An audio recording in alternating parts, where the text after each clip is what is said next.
और इन सबको देख करके कैसा फील हो रहा है? ये सब कार वाले हैं, एक से ज्यादा कार वाले। यस और नो? और सच में अगर आप लोग एक सपना देख रहे हो इस समय, ये हकीकत है, और जो सपना आप देख रहे हो कि मुझे भी जल्दी से इस कार वाले लेन में आना है, मुझे भी कार अचीवर बनना है, तो सिर्फ 5 चीजों पे अमल कर लीजिएगा। और 5 की एक निष्कर्ष बता देता हूं, फॉलो द सिस्टम। ये जो कार है आपके पास में भी डेफिनेटली आ जाएगी, सिर्फ सिस्टम को फॉलो कर लो। सिस्टम कहता है गोल सेटिंग करना, कर लो। सिस्टम ने कहा लिस्ट बनाना, बना लीजिए। सिस्टम ने कहा इन्विटेशन करना, कीजिए। सिस्टम कह रहा प्लान शो दिखाओ, प्लान शो दिखाओ। सिस्टम कह रहा फॉलोअप दिखाओ, फॉलोअप करो, फॉलोअप करो। सिस्टम कह रहा है जो ज्वाइन होगा उसकी ट्रेनिंग करो। यही तो है अपना सिस्टम। ये सुनो, तो सारे सवालों का जवाब तो एक ही है कि हम सिस्टम को फॉलो नहीं कर रहे। अगर फॉलो कर रहे हैं तो आने वाले कुछ टाइम बाद हम भी कार अचीवर बनेंगे। मैंने कुछ अलग नहीं किया। जब स्मार्ट वैल्यू मेरी जिंदगी में आया तो मेरी बेसिक ट्रेनिंग हुई, मेरे फॉलोअप की ट्रेनिंग हुई, मुझे बिजनेस की नॉलेज दी गई, मुझे एम्पावरमेंट में बुलाया गया, और एक लाइन मेरे जहन में हमेशा रखी कि अगर कुछ करना है तो सिस्टम फॉलो करना पड़ेगा।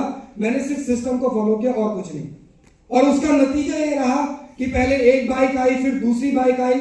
कार लेना तो असंभव था, बिल्कुल भी मैंने सोचा भी नहीं था, ना ही मैंने ड्रीम बुक में कार लगाई थी। बाइक लगाई थी स्टार सिटी की, वो आ गई थी 9 महीने के अंदर में। पल्सर बाइक जो मेरी फेवरेट बाइक थी, 150 सीसी, डेफिनेटली मेल, आवाज भी आती थी उसकी, अलग से एडवर्टीजमेंट होती थी।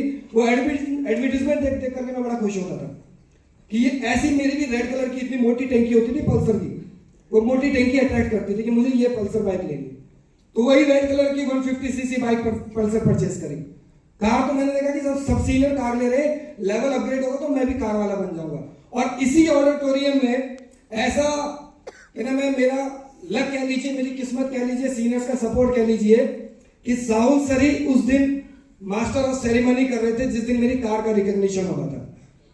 और कार का रिकॉग्निशन होने के लिए बार बार कॉल आ रहा था। मैं और मेरे एक सीनियर साथ में गए थे डिलीवरी के लिए, सेम डे जैसे आज हम यहाँ पे बैठे हो, और मैं बाहर चला गया हूँ कार लेने के लिए। जब तक ये प्रोग्राम का समापन होगा, एंड में कार का रिकॉग्निशन होगा, और सब इंतजार कर रहे हैं। सर का फोन बार बार फोन आ रहा है कि भाई गाड़ी डिलीवर हुई नहीं हुई। मैंने कहा सर अभी टाइम लग रहा है, अभी टाइम लग रहा है, टाइम लग रहा है। करते करते पूरे 5 घंटे का प्रोग्राम खत्म।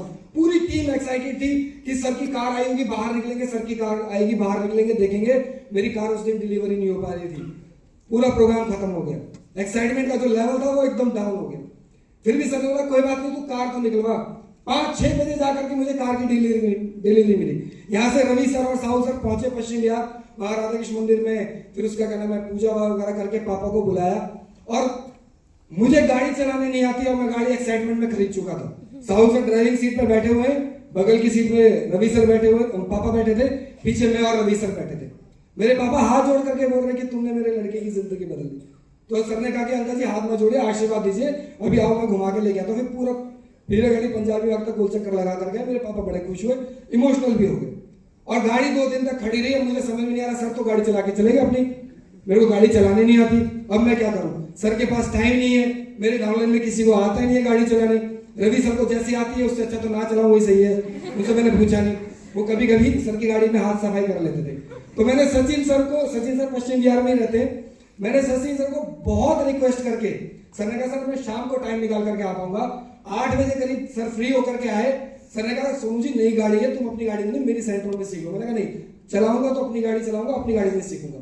मैं अपनी गाड़ी लेकर के गया रोहिणी सेक्टर 16 में, वहां पे जो बड़ा सा ग्राउंड है जैपनीज पार्क के पीछे वाला, वहां सीखने के लिए 2 ईंटें ऐसे रखी। तो सर मेरे से पूछते ये क्या कर रहा है? मैं सर इतनी गाड़ी के बीच में ना निकाल लो, बस इतना सिखा दो। दिल्ली में ट्रैफिक बहुत होता है, चिपक चिपक के गाड़ियां चलती है, तो मुझे बस 2 ईंटों के बीच में से निकालना सिखा दो। अगर मैं इसमें से निकालना सीख गया तो समझो मैं गाड़ी चलाना सीखा। और एक मुझे रिवर्स करना सिखा दो कि उल्टी गाड़ी कैसे चलाते हैं। सुना था जिसको रिवर्स करना आ गया वो गाड़ी चलाना सीख गया समझो। तो मैंने रिवर्स करना सीखा और 2 घंटे के अंदर मैंने गाड़ी चलाना सीख लिया।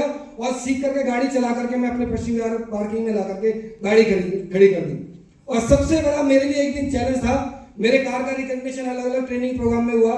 सर के साथ पलवल में गए थे हम लोग, मैं, ललित सर, सचिन सर, और मैं पूरे रास्ते मुझे गाड़ी चला के आने, सर को नींद आ रही, इतनी भयंकर नींद आ रही थी सर को, ऐसे गाड़ी चला रहे। मैंने कहा अगला झपका इन्होंने ले लिया तो शायद हम में से कोई बचेगा नहीं। तो मैंने 1 नंबर का बहाना करके मैंने कहा सर 1 मिनट जरा गाड़ी रोक लो, मुझे सर को भेज दिया, 1 नंबर करना, मैं खुद आके ड्राइविंग सीट पे बैठ गया। मैंने अब मैं चलाऊंगा, मुझे चलाना। कह सुनो जी आपके पास ड्राइविंग लाइसेंस भी नहीं है, तुम्हें चलाना नहीं आता, तुम कहीं ठोक ठाक दोगे। मैंने कहा सर आप बैठो। तो 10 मिनट भी नहीं होते सर लुढ़क गए, सो गए थे पूरे रास्ते। फिर मैं गाड़ी चला करके लेके आया और मैंने वापस पहुंचा, तब मुझे लगा कि यस मुझे ये कार चलाना भी आ गया।